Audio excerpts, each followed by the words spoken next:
Et donc, cette coalition s'inscrit dans cette période de crise du coronavirus, mais qui a vocation aussi à s'inscrire dans le temps sur une idée assez simple, qui est la philosophie de Bleu Blanc Zèbre et bon nombre d'entre vous, qui est de dire comment est-ce que nous faisons plus les uns avec les autres et que nous avons globalement une société à repenser, une société plus solidaire, qui prend en considération l'humain dans sa globalité. Et donc, c'est ce que nous défendons, un temps du solidaire, et c'est celui que nous allons essayer d'inscrire dès aujourd'hui ensemble sur cette problématique qu'est la ruralité. Alors, Insight, qui est un mouvement qui favorise l'engagement de jeunes, entre autres, dans les territoires ruraux, auprès des maires ruraux, travaille beaucoup avec l'association des maires ruraux, a ouvert ce débat, et puis nous aurons un débat toutes les semaines, tous les mercredis à 14h30.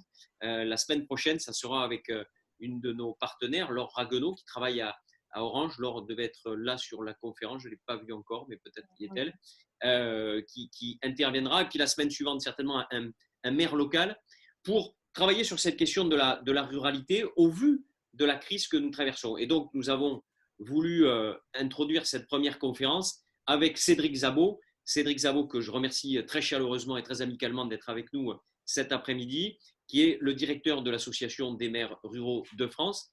Association importante dans la ruralité, c'est 10 000 maires qui sont adhérents à l'AMRF aujourd'hui et qui a un regard, bien sûr, sur la situation que nous vivons et puis qui a à la fois des envies et un vrai message à porter pour la période qui va s'ouvrir après cette crise qui risque malheureusement de durer un certain temps, où nous voyons bien que la question de la ruralité occupe une place centrale.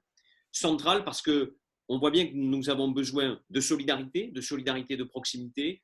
Il y a une soif forte de circuits courts, il y a une soif, et nous le voyons, de gens qui sont sur le terrain, qui connaissent leurs administrés, et les maires ruraux, et la ruralité répond à tout ça. Bref, peut-être que nous assistons, c'est ce que nous disons à Insight depuis bientôt 2 ans, à un rééquilibrage des territoires.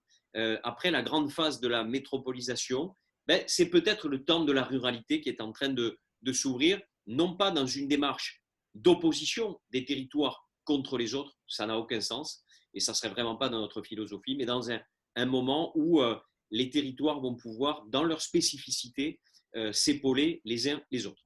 J'ai parlé 4 minutes, c'est déjà trop. Élodie, je te passe la parole pour l'articulation et l'animation un peu de ce temps. Je suis Élodie Tesson, j'ai la chance de travailler pour Insight depuis plusieurs mois. Mon rôle avec vous, ça sera d'être un peu l'animatrice, alors, et de vous redonner un peu les règles de fonctionnement. Alors, le débat connecté, c'est un peu compliqué. On est 43 en ligne. C'est pour ça que vos micros sont coupés. Mais pour qu'il y ait des échanges et en tout cas que le temps de parole que peut avoir Cédric ou Thibaut soit en lien avec vos attentes, je vous invite à utiliser le chat qui est juste à droite de votre écran, sur lesquels vous pouvez écrire, converser avec nous et à la fois avoir vos réactions en direct sur ce qui peut être dit, mais aussi vos questions, questionnements, que moi j'essaierai de reprendre un maximum pour les porter à la fois aux yeux et aux oreilles de Cédric et Thibaut qui porteront les échanges de cet après-midi. Voilà. Merci Élodie. Cédric, sans autre forme de procès, d'abord je te remercie une nouvelle fois. Tu inaugures là, un temps un peu étonnant, mais la période est à l'innovation. Donc je te laisse tout de suite la parole. Très bien. Bonjour à toutes et à tous. Bonjour à toutes celles et ceux que je ne connais pas, et un salut amical à tous les visages qui me sont familiers. Merci à Thibaut et Élodie de cette invitation. Je ne vous cache pas, en plus, ils le savent. En fait, j'ai découvert assez tardivement que c'était ça. Je pensais que c'était comme on en fait des tonnes aujourd'hui, des conférences. C'était pour travailler sur un sujet de fond. Et donc voilà, je me retrouve dans une conférence. Donc évidemment, c'est un plaisir de pouvoir partager et pas évidemment d'asséner des prétendues vérités, mais en tout cas de partager aujourd'hui finalement le premier sentiment qui jaillit des discussions. J'avais encore ce matin une discussion assez longue là, avec l'exécutif de notre association. C'est le maître mot de notre association, c'est est-ce que la commune est utile ? Et je peux vous garantir qu'en ce moment, ils ont singulièrement le sentiment que leur commune est utile et qu'eux sont utiles à leur commune, et qu'à partir de là, il faut travailler dans cette lecture assez simple voilà, de l'engagement. On est tous, je pense, tous ceux qui sont derrière leur ordinateur sont tous désengagés et j'en connais pas mal. Le sujet sur la ruralité, il est pour nous un des 3 piliers de notre association. Donc, comme je peux penser que tout le monde ne connaît pas forcément l'association des maires ruraux, je vais en dire un mot de présentation rapide. C'est donc une fédération d'associations départementales, c'est une association nationale de fédérations départementales qui réunit les maires des communes de moins de 3500 habitants. Pour un petit point de repère, en France, il en existe 32 500 à peu près, et qui accueillent ou dans lesquels vivent plus de 22 millions d'habitants. Donc un petit tiers de la population française vit dans ces villages et qui représentent par ailleurs 90% de la géographie française. 3 axes dans notre activité, je le disais. Le premier qui est évidemment tourné autour de ce que je viens d'évoquer rapidement, qui est la commune, avec ses élus, comment on travaille sur ces 2 sujets-là. Le deuxième sujet est la question de l'accès aux services publics, ce que les collectivités, les communes produisent ou seules ou à plusieurs, ceux que produisent d'autres opérateurs publics ou privés, mais qui interagissent et qui sont impactants pour le quotidien de nos habitants. Et puis le troisième sujet, qui est le sujet central de la discussion à laquelle nous sommes invités ce jour, la question de la ruralité. Et assez vite, avec notre président Wannick Berberian, que certains connaissent, le sujet n'était pas tant justement de se vivre comme étant des représentants d'une partie du territoire, mais bien dans une logique de la question plutôt de l'aménagement du territoire et comment la ruralité est une partie intégrante de la question de l'aménagement du territoire et comment, Thibaut vient d'y faire référence, comment est-ce qu'on sort d'une culture politico-administrative à tous les étages, que ce soit à Paris, dans les ministères, dans les grands groupes, etc., ou même dans les collectivités locales dites de proximité, ce lien un petit peu hiérarchique, sur lequel on pourra peut-être revenir à un moment donné dans la discussion, qui marque les politiques publiques de ces 40 dernières années. Et donc, un des outils que l'association a souhaité privilégier, c'était de travailler sur la question de changer de regard sur la ruralité. Qu'est-ce qu'on peut donner comme élément tangible pour que à la fois les ruraux changent de regard sur eux-mêmes et à la fois que les autres acteurs, principalement on va dire l'écosystème des décideurs et une partie importante de la population, puissent se dire que finalement la ruralité c'est pas que les images d'Épinal qu'on en a, c'est pas les souvenirs d'enfance quand on est en ville et de se souvenir qu'on peut aller à la maison familiale ou se souvenir des vacances, c'est quelque chose, c'est une partie du tout. Et évidemment, la période actuelle que nous vivons nous le rappelle, comme les épisodes climatiques nous le rappellent. On vit sur un même territoire, on est dans une totale interdépendance. Et aujourd'hui, notre association finalement constate et qu'elle mène un certain nombre de discussions, de débats et voire de combats pour bien faire comprendre qu'on est tous dans le même bateau et que cette question-là de l'interterritorialité, ce que certains géographes appellent comme ça, elle est quotidienne, mais elle se configure de manière spécifique et je vais essayer de vous en donner quelques éléments pour alimenter le débat. La crise d'aujourd'hui rappelle aux élus, j'y faisais référence tout au début de mon intervention, rappelle aux élus un principe qui leur est cher, y compris dans une logique un petit peu de communication, ce sont des élus de proximité.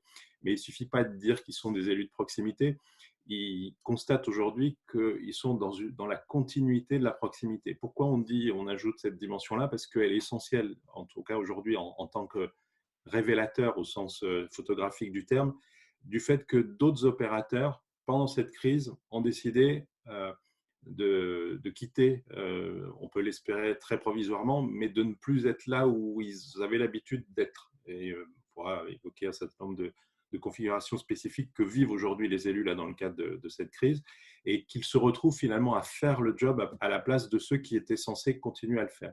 Et ça, finalement, c'est une focale de circonstances, mais qui renvoie énormément d'autres mécanismes de configuration que peuvent rencontrer les territoires ruraux, de cette nécessité à s'organiser. Et là, volontairement, je sors de la question du seul cadre des élus, et parce que les élus ne font que travailler avec des acteurs coin, des associatifs, des bénévoles, des gens qui ne sont pas forcément structurés, des entreprises.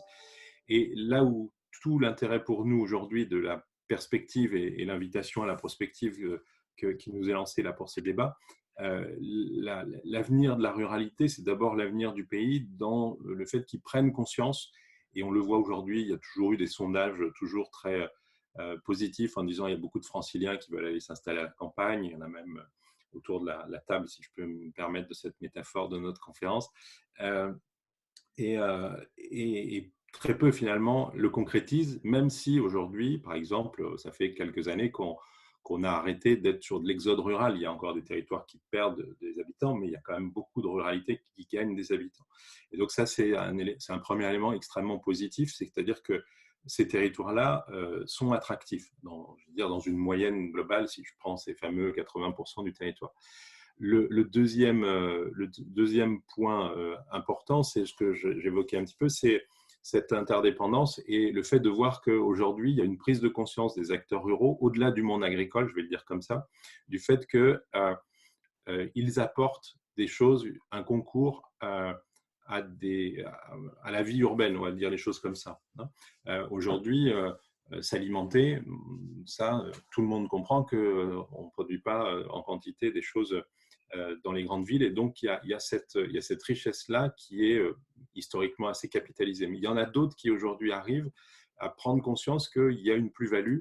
Et là, par exemple, aujourd'hui, la question comment dans les 5-10 prochaines années se pose la question du télétravail. Comment est-ce que c'est une forme dont on voit là aujourd'hui qu'elle est en train, en s'étant imposée finalement dans le quotidien de millions de Français. On peut penser qu'un certain nombre vont se dire finalement, ce n'était pas si mal.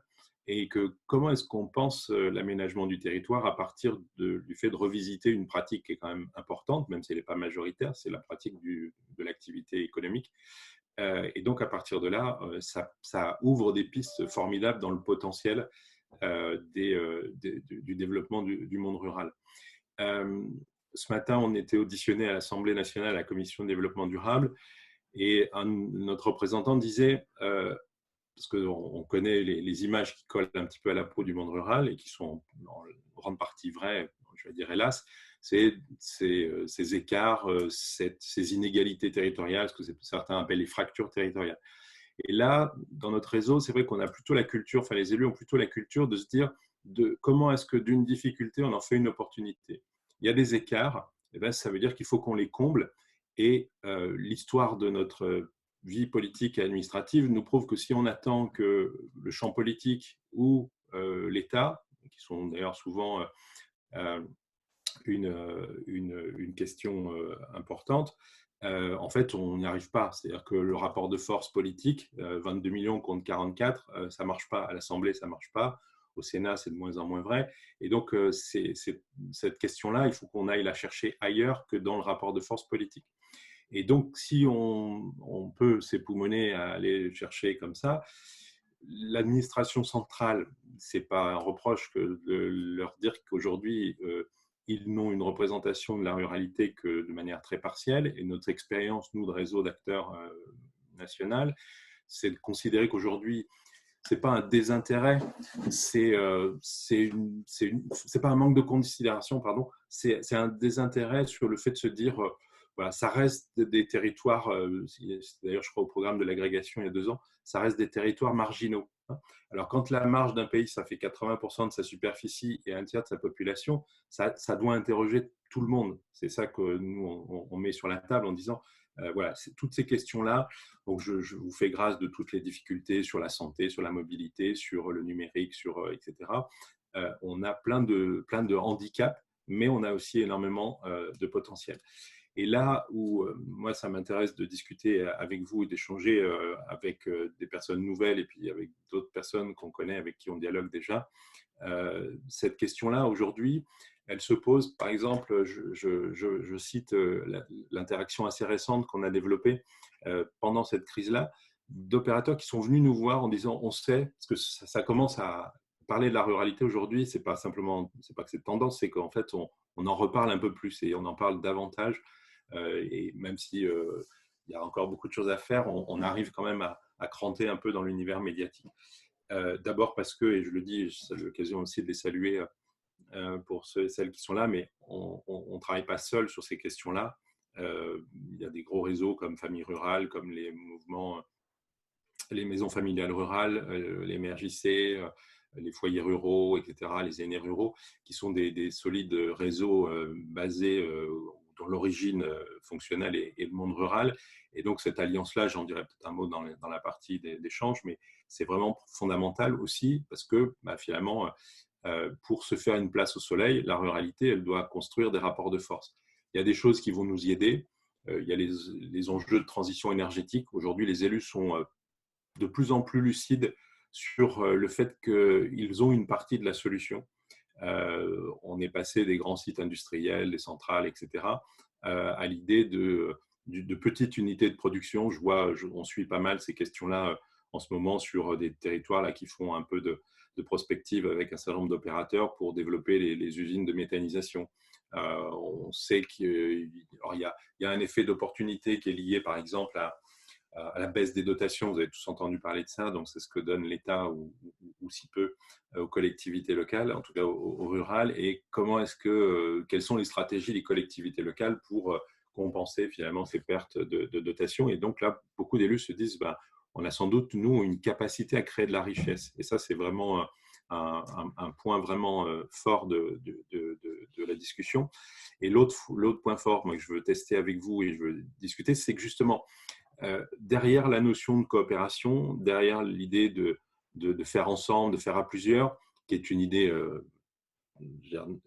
bienveillante et positive qui anime beaucoup de nos activités, il reste quand même un sujet qu'on rencontre beaucoup dans les liens qu'on a avec nos différents opérateurs, c'est comment est-ce qu'on compense le différentiel de densité. C'est-à-dire que moi, dans un village ou dans un canton, il y a des gens formidables, mais pour les faire se rencontrer, ça prend plus de temps, les distances déjà pour les repérer, et ça prend plus de temps ensuite pour opérer ensemble. Alors que, bon, moi je ne suis pas parisien, mais enfin, bon, il y en a quelques-uns autour de la table, on arrive à monter des réunions en une semaine assez facilement et on peut assez vite itérer, mettre de la densité d'acteurs, etc. Dans le monde rural, on a cette question-là. Comment est-ce que de ce mécanisme de disposition bienveillante de coopérer, comment est-ce qu'on le rend comment on le rend opératoire de manière beaucoup plus intense qu'il ne l'est aujourd'hui? Il existe déjà. Ça s'appelle les intercommunalités, ça s'appelle les syndicats, ça s'appelle le travail avec les associations, avec les acteurs économiques, mais ça prend plus de temps. Et comment est-ce qu'on arrive à trouver des mécanismes qui contournent finalement ces difficultés-là? Pour peut-être continuer sur la question et balayer quelques-uns des sujets sur lesquels on travaille, dire aussi, et c'est aussi à travers l'invitation de Thibaut et d'Élodie, l'occasion de relayer aussi quelque chose que certains pourraient aussi dire comme moi aujourd'hui dans cette conférence, ce que j'évoquais tout à l'heure.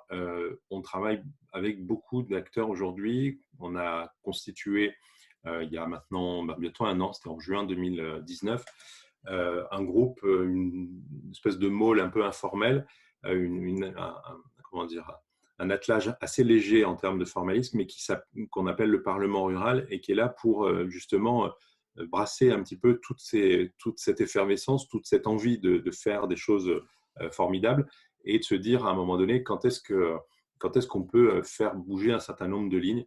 Et donc là, on est encore une fois dans une logique assez open source et assez ouverte aussi pour inviter un maximum d'acteurs du monde rural à venir, ou ceux qui s'y intéressent, à venir pour dialoguer et aller faire bouger un certain nombre d'écosystèmes qui sont aujourd'hui extrêmement prégnants pour notamment faire évoluer le monde rural.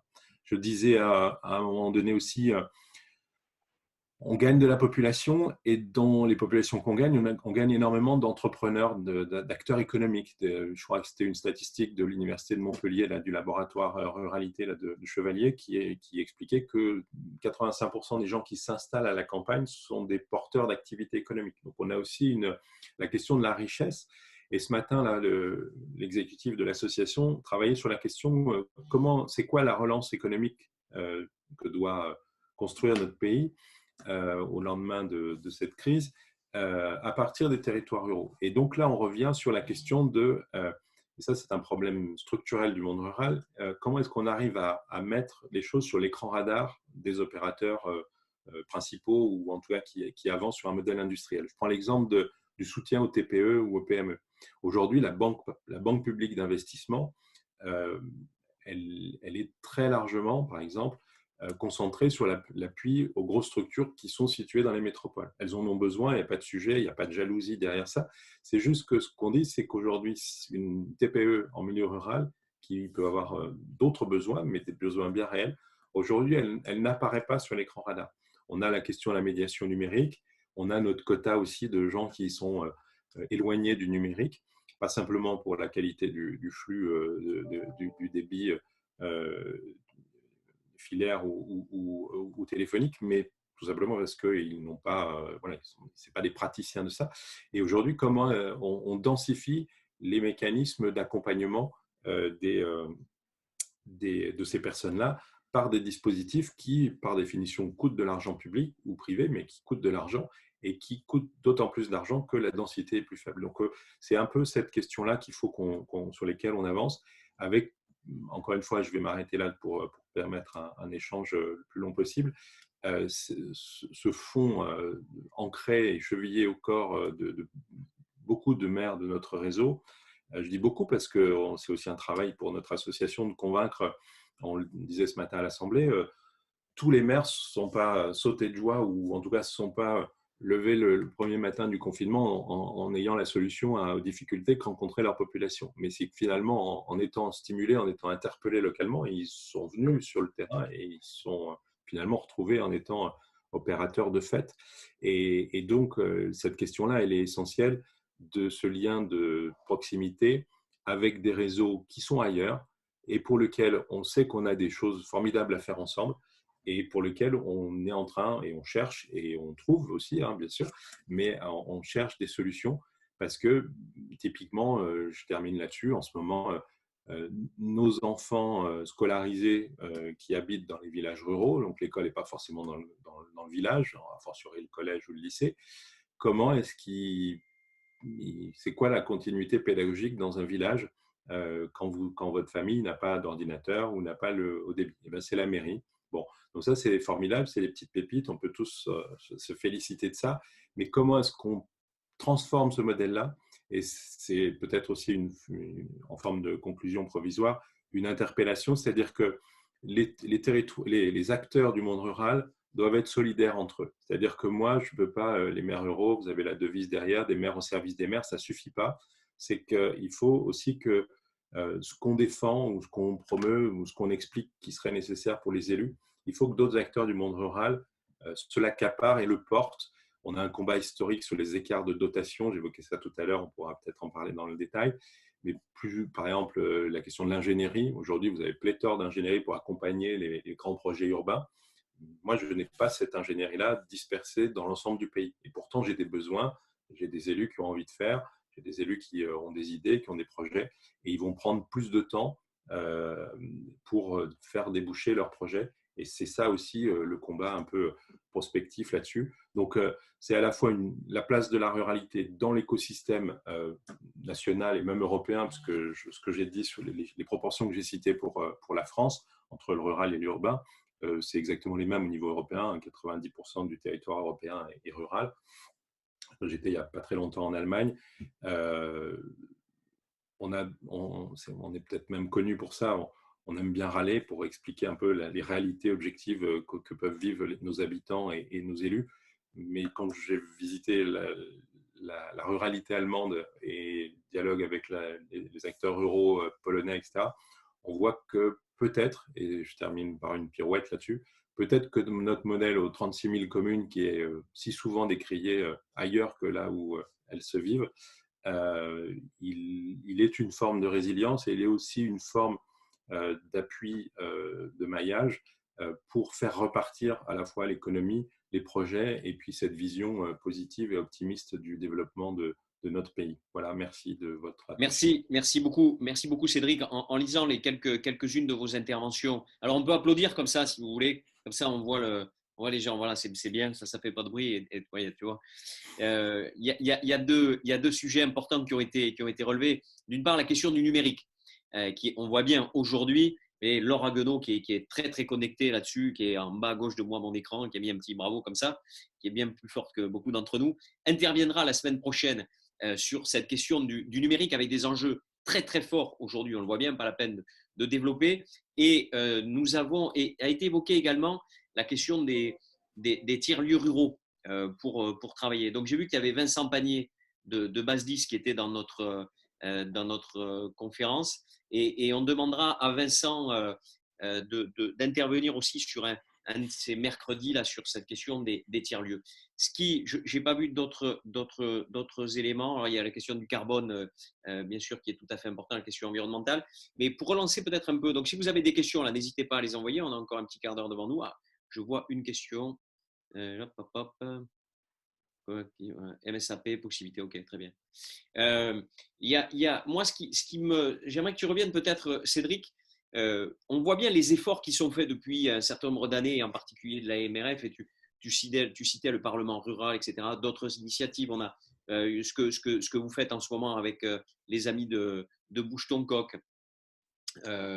Voilà, sur le financement des projets locaux. Voilà. Bon, il y a plein de choses. Moi, ce que j'aimerais te relancer un peu sur cette notion de coalition dont tu es revenu à plusieurs reprises. On voit bien que là, la ruralité, elle est un peu au cœur des problématiques. Elle a été déjà mise un peu pendant la crise des Gilets jaunes. Elle est remise là très fortement, donc 2 fois en 2 ans très fortement. Peut-être que les choses vont bouger. Moi, je suis un optimiste de formation, donc j'y crois. Mais pour toi, comment renforcer ces coalitions, comment sortir, en d'autres termes aussi, et c'est l'objet un peu de notre coalition solidaire, c'est comment sortir de l'égoïsme des structures, quelles qu'elles soient, associatives, publiques, institutionnelles ou privées, comment on sort de ça et comment on entraîne un mouvement plus fort qui à la fois s'appuie sur les spécificités et les forces des uns des autres, tout en pensant un peu commun et collectif et un peu solidaire. Alors, je répondrai plus au nom des maires que de l'association. Je donnerai ma posture de directeur parce que je suis un peu par définition avec un regard un peu différent de ce qu'ils vivent. Ce qu'ils vivent aujourd'hui, c'est, si je viens un peu dans leur quotidien, sur cette question d'alliance, etc. Par exemple, typiquement, historiquement, ce qu'on appelle l'intercommunalité, ce sont les élus ruraux qui l'ont inventé il y a plusieurs décennies pour une raison très simple, c'est qu'ils étaient lucides et qu'ils savaient qu'ils ne pouvaient pas faire tout seuls des choses très utiles pour leur population. Il fallait nécessairement qu'ils s'allient. Et on a connu, et je vous la fais courte, une évolution des esprits avec cette logique de la concentration qui irrigue un petit peu tous finalement l'histoire moderne de nos pays et qui, appliquée à l'organisation territoriale, a tendu à créer des concentrations de pouvoir, donc ce qui fait qu'on a finalement dénaturé les premières coopérations vertueuses. Elle reste très vertueuse et vous n'entendrez pas la MRF dire du mal des intercommunalités dans leur principe originel. C'est très beau, plus inter que communauté. Simplement aujourd'hui, ce modèle-là, il est altéré. Et donc, clairement, il faut travailler en toute lucidité, c'est-à-dire garder ce qui marche, garder ce qui va bien. Et ce qui va bien, des fois, c'est très spécifique à certains territoires. Il y a les EPC qui fonctionnent très bien, EPCI, l'établissement public de coopération intercommunale, donc les intercommunalités, qui fonctionnent très bien. Il faut les garder comme telles. Mais on a aujourd'hui, nous, cette expertise-là pour dire qu'aujourd'hui, cette forme de coopération, elle est aujourd'hui altérée par ce souci de la concentration.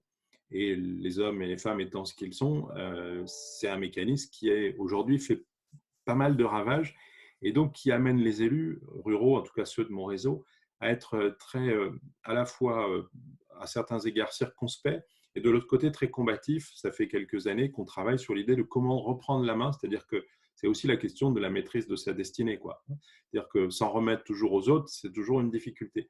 Les élus ont cette particularité-là d'avoir été validés par la démocratie locale. Je rappelle aussi, c'est une spécificité rurale qu'il faudrait exporter en ville, c'est la participation électorale. Alors, il y a l'accident du mois dernier qui nous a fait aussi descendre en pourcentage, mais avec des écarts qui ont presque grandi entre la participation à la ville et à la campagne aux élections municipales, des écarts d'à peu près 30 points. Donc ce modèle-là d'être en coopération avec les habitants de son village par une légitimité très forte du maire et de son équipe municipale, et puis des coopérations avec des acteurs de proximité immédiate, compliquées, qu'il faut remettre à plat. Très clairement, en tout cas, c'est la position de l'association. On a fait plein de propositions. Certaines ont été reprises dans la loi engagement et proximité là, il y a quelques mois, mais trop peu par rapport à la nature de la situation. Et donc, il faut continuer ce sujet-là. Deuxième coopération, c'est avec les acteurs économiques. Là, je crois que personne, et en tout cas pas les élus ruraux, n'a de leçon à donner à d'autres élus sur la difficulté de travailler avec le monde économique, mais aussi les opportunités que ça occasionne. Et là, il y a sans doute des pistes encore à creuser. Moi, j'ai été directeur de cabinet de conseiller départemental. On prenait un soin précieux avec notre président d'aller dans les territoires, dans les cantons, organiser des rencontres entre les élus et la petite entreprise, ou des fois qui n'était pas une petite entreprise. Je me souviens d'une grosse unité de Moulinex au fin fond d'une vallée de la Haute-Saône. Personne n'aurait pensé que ça puisse exister là-bas, et en fait, c'était le siège européen de Moulinex. Et c'est comment on travaille davantage sur ces coopérations avec ces acteurs de proximité. Il y a plein de choses qui se font, mais on peut aller beaucoup plus loin. Une des difficultés… Ouais, dis-moi. Non, juste pour enchaîner, parce qu'il nous reste quelques minutes. Oui. Là, on a une question qui vient de tomber. Là, sur quels engagements attendriez-vous des grands acteurs économiques nationaux? Ça me semble intéressant. Ça, quels risques, opportunités? Quelques exemples, des exemples intéressants selon toi. Très clairement, aujourd'hui, les mécanismes qu'on décrit sur la relation entre l'État et les collectivités, c'est-à-dire cette logique de concentration, cette logique de priorisation au soutien aux métropoles, il vaut aussi pour le monde de l'entreprise. C'est-à-dire qu'aujourd'hui, on a travaillé, ça fait 3 ans qu'on travaille avec les fondations d'entreprise, on commence à comprendre qu'il se passe quelque chose qui a une vie, parce qu'à force de raconter que les gens s'en vont, à force de regarder Jean-Pierre Pernaut, etc., ils se disent c'est la fin du monde. Et en fait, non, il y a des gens qui vivent. Et donc, nous, on dit au monde de l'entreprise, investissez comme vous investissez sur des infrastructures en ville, investissez sur le développement du monde rural. On a une chance en France, c'est qu'on a beaucoup d'opérateurs qui interviennent déjà dans le monde rural, qui sont très connectés au monde rural. Mais ce qu'on dit aujourd'hui, c'est qu'on leur dit allez parler, parce que nous, si on leur en parle, ils ne nous écoutent pas. Mais vous, parce que vous êtes des entrepreneurs, allez leur dire que le monde rural vaut la peine, vaut le détour, et qu'ils peuvent aussi faire des affaires. C'est ce qui est leur objectif. Une petite parenthèse sur la situation du moment. On entend parler aujourd'hui de la question de relocaliser de l'industrie, etc. Bon, ce n'est pas en 10 ans que ça va se faire, si ça se fait, si tant est que ce soit une option. Nous, ce qu'on dit aujourd'hui, la situation là, par rapport à ces acteurs économiques, mais ça vaut pour d'autres champs, c'est de dire ça nécessite une rupture. Et cette rupture, par exemple, c'est effectivement, j'évoquais tout à l'heure la question du télétravail, c'est faites confiance à vos salariés. Ils bossent au plein cœur de la métropole de Lyon, de Paris, de Grenoble, etc. Permettez-leur de vivre davantage dans leur territoire. C'est une des modalités, ce n'est pas la seule, ce n'est pas avec ça qu'on va sauver l'économie, mais c'est aussi de dire sauver les TPE, miser sur les TPE, parce que, encore une fois, la capillarité du territoire, elle existe. Merci Cédric. On a une question qui disait qu'il est important pour développer le monde rural, il est nécessaire de parler de la mobilité. On fera intervenir quelqu'un là-dessus, spécifiquement sur la question de la mobilité, c'est extrêmement important. Possible d'aborder le thème de la mobilité, notamment des TER, trains, constat des TER qui ne sont pas fiables, etc. Donc, on reviendra, on fera un débat spécifiquement sur cette question. On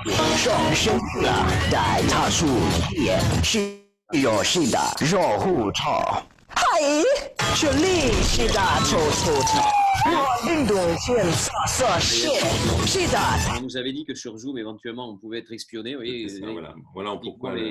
Voilà. Clairement, sur la mobilité, on aurait plein de choses à dire là-dessus. C'est comment, si on est positif et optimiste sur le développement du monde rural, ça passe justement par une révision des modèles sur la manière dont aujourd'hui on a appréhendé la question des déplacements en France. Aujourd'hui, je vais faire une proposition très provocatrice mais extrêmement concrète. désormais que tous les trains, les TER ou les autres, s'arrêtent dans toutes les gares qui existent formellement. Déjà ça, vous bouleversez le mécanisme. Mais on sait, là on revient toujours sur la question des mécanismes de concentration.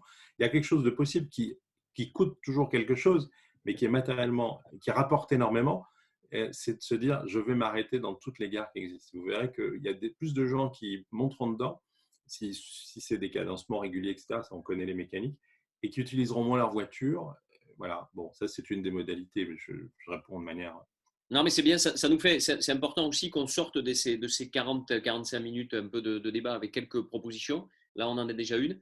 Avant de terminer, j'aimerais te poser la dernière question qu'on va poser à chacun de nos intervenants.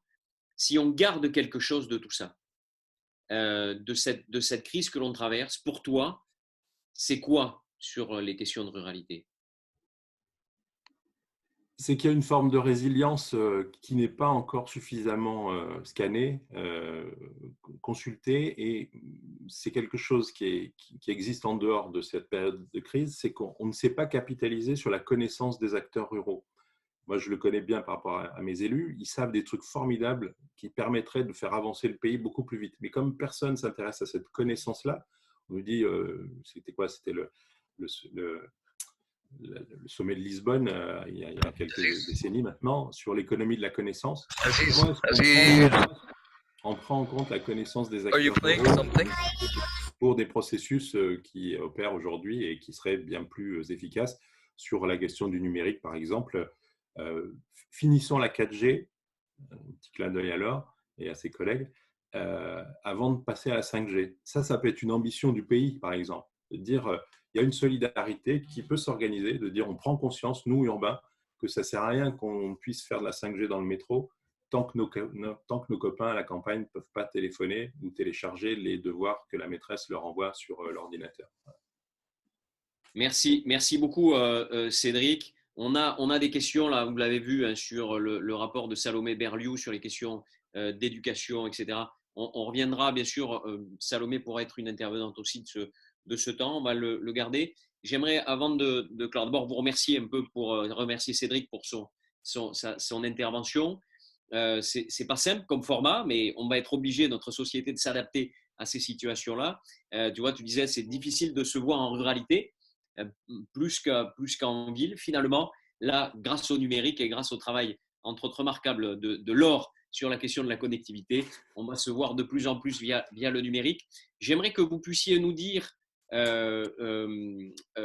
nous faire un retour pour qu'on améliore ce format-là. Donc, n'hésitez pas à renvoyer à Elodie. On va essayer de changer d'outil. On va voir un peu comment on s'adapte. Normalement, on a un outil auprès de la coalition qui devait bien marcher, bien fonctionner, mais qui n'a pas fonctionné. En tous les cas, merci à vous tous. On se donne rendez-vous la semaine prochaine, 14h30, mercredi prochain, 14h30, avec Laure Raguenaud et un très joli buffet qu'elle a derrière, qui doit être en plus dans le Gers, parce que tu as des très beaux départements, le Gers, dans lesquels il y a un mobilier magnifique. Voilà, en tous les cas, on a été ravis. Moi, j'étais ravi de vous accueillir. C'est un peu frustrant parce qu'on ne peut pas trop interagir. Peut-être la semaine prochaine, on va voir un peu comment assouplir un peu les choses et que vous puissiez également intervenir directement, vous donner la parole. On va essayer de trouver un système pour que ce soit un peu plus interactif. C'est vrai qu'on a été 46 au maximum. C'est pas simple. Donc, un grand merci. Bravo. On va changer le monde. C'est ce qu'il faut qu'on fasse. Oui, donc, on va avoir besoin de chacune et chacun d'entre vous. La ruralité va occuper une place tout à fait centrale. Donc, faites attention à vous. C'est d'actualité, et à vos proches. Ouvrons ensemble le temps du solidaire, et à très très vite, donc la semaine prochaine je vois qu'il y a plein de merci. Merci beaucoup en tous les cas pour vos retours, et on se voit la semaine prochaine 14h30. On vous enverra un petit questionnaire avec à la fois pour récolter s'il y a d'autres questionnements ou contenu que vous souhaitez nous transmettre, pour qu'on puisse avoir un peu un livret dans lequel on garde un peu des propositions, des idées sur toutes les thématiques, mais aussi pour récolter vos envies. On a vu les questions, des enjeux émergents sur les questions du numérique et autres, à la fois pour orienter les thématiques, mais aussi pour qu'on conserve un peu l'ensemble des matières et des ressources qui peuvent être partagées. Et puis après, sur les contenus et les outils numériques, on verra leur proposer une WebEx. On va essayer de trouver peut-être d'autres outils qui permettront à chacun de pouvoir s'exprimer. C'était un peu un premier teaser, une première introduction sur cette question-là et on espère vous retrouver aussi nombreux sur les autres thématiques la semaine prochaine. Voire plus même peut-être. Et jusqu'à Merci. Ça a été, il y a une très bonne intervention. On a été trollés. Si nous sommes trollés, c'est ce qu'on disait tout à l'heure avec Cédric quand on avait préparé un peu ce temps. Si ce temps sur la ruralité est trollé, c'est plein d'espoir. Ça veut dire que on a un avenir radieux devant nous. Voilà. Merci Cédric. Merci. Merci beaucoup. À très bientôt. À vous tous. À bientôt.